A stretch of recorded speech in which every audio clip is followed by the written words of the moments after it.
Okay, so we continue from here. We have our table just as in the slides here. Okay, now let's go down and take further instructions. So using this kind of query, say this query filters all of the records where the corrupt employees gathered data. Select from incorrect records where employee blah blah blah. That's exactly what we did, and we have the table above. So that's the guide. Okay, so it says this query is complex, right? But if we document it well, it is simpler to understand. And you don't want to see what this query looks like using only subqueries. If we have used subqueries all the way, it will look something different that you don't understand. But if you look here, from here all the way to this side is one CTE, which we call error count. Then from here all the way to here also is another CTE we call suspect list. And then from these two CTEs, we are actually looking for these particular columns from the record ID, because if you go to the error count CTE, it has the incorrect record, the view or the temporal table that we created as part of it. So we can always get this information from it on this condition, okay? And then we get the table that we got above over there. Now here it says, if you have a look, you will notice some alarming statement about these four officials. Look at these records. You can look at this one, this and that. For example, see how the word cash is used a lot in this statement. So you can filter your query for cash in the statement. So let's go and see if we have that. So in this statement, they are where the use of cash is very prominent. So we want to see where that expression is used in the statement. So we quote our two CTEs, which the error count comes, the suspect list follows. Remember, if the comma is not there, you will have an error when you run the query. So it comes down here. Then we are selecting the employee name from the incorrect records. So this is what I've done here.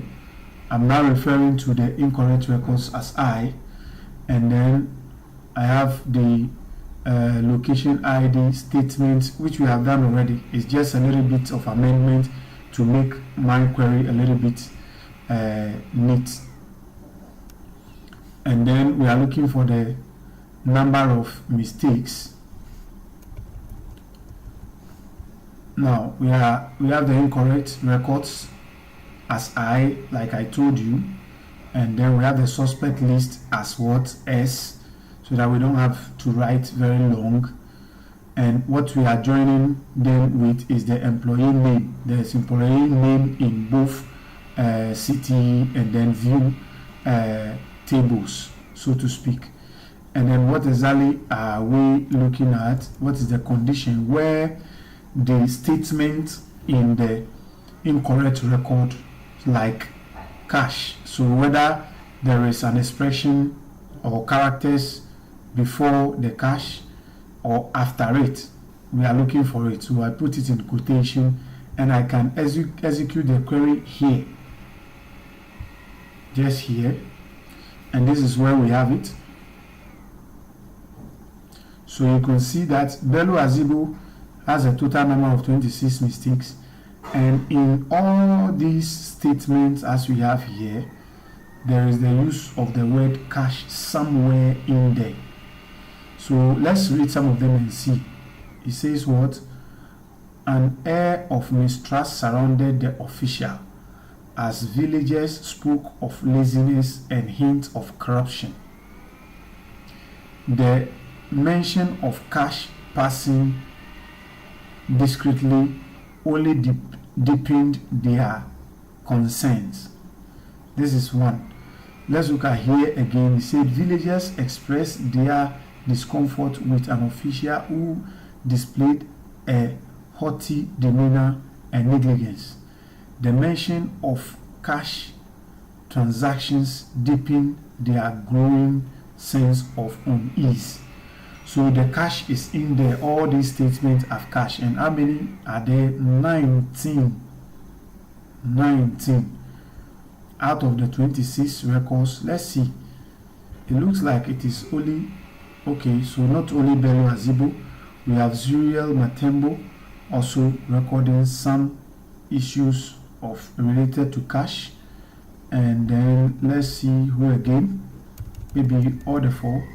Okay, we have Malachi Manfuso also here, and then we have Lalita Kaburi also recording some of the statements where there is cash in it.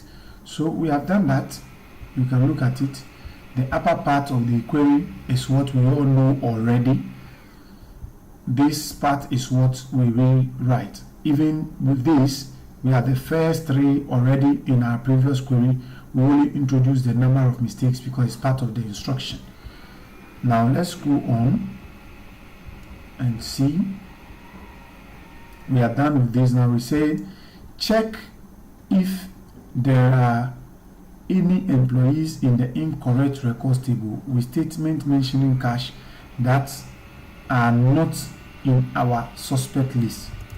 So are there any other employee who had cash in their statement per the auditor's report but are not in the suspect list?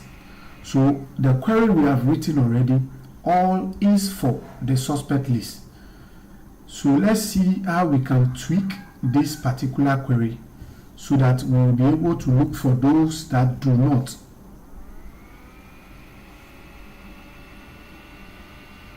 Okay, so I actually added an additional layer.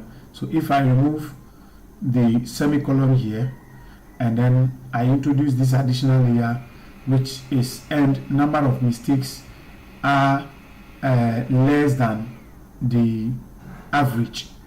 So here, if I want to see the rest of it, which is those that have cash in their statement, but then their number of mistakes is less than the average. That means I'm not referring to these four suspects. I'm looking for the other about 13 people that also whose name showed up as people that have made various mistakes. So I want to say that I don't want to see the four, because if I say number of mistakes is above or greater than the average, then I'm referring to those that are in the suspect list. But if I say less than, it means that I'm referring to those that are not in the suspect list. So I can remove this semicolon here so that I can use this one to execute this statement. And let me see what I get here. So it returns 0 rows, which means that the other 13 people in our list of 17 actually do not have any statement that have the word cash in them. Okay, so I use one query to do the two things, but in the first instance I just introduce my semicolon here so that I execute from that type side or that part of it to the top. But if I need to look at the other case, then I can introduce this. So let me add a statement here to say this line filters for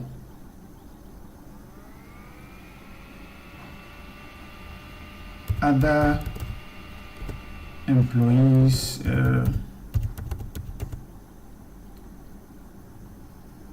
in the list of 17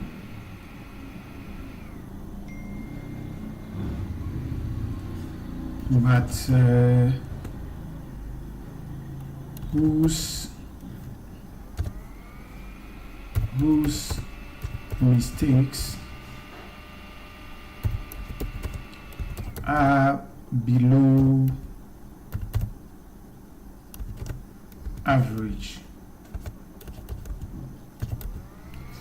Okay, and then I close it here.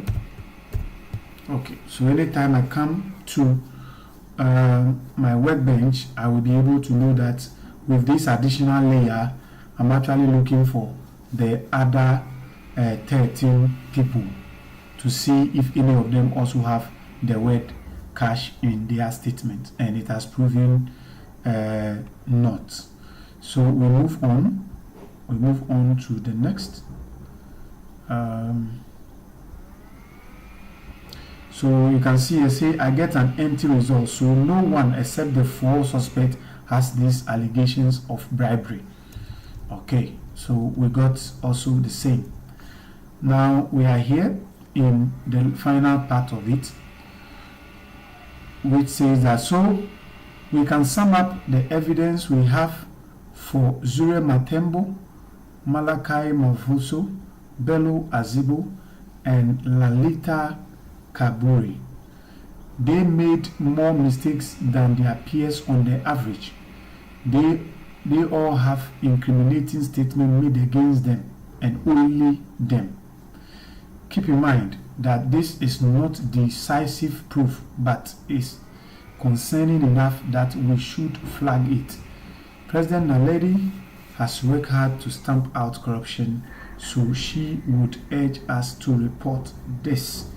So this brings us to almost the end, or the end of the part 3 of the Maji Ndogo project. We'll move on to look at some of the questions or the MCQs and how we can take inspiration from the slides to answer the questions. Thank you so much.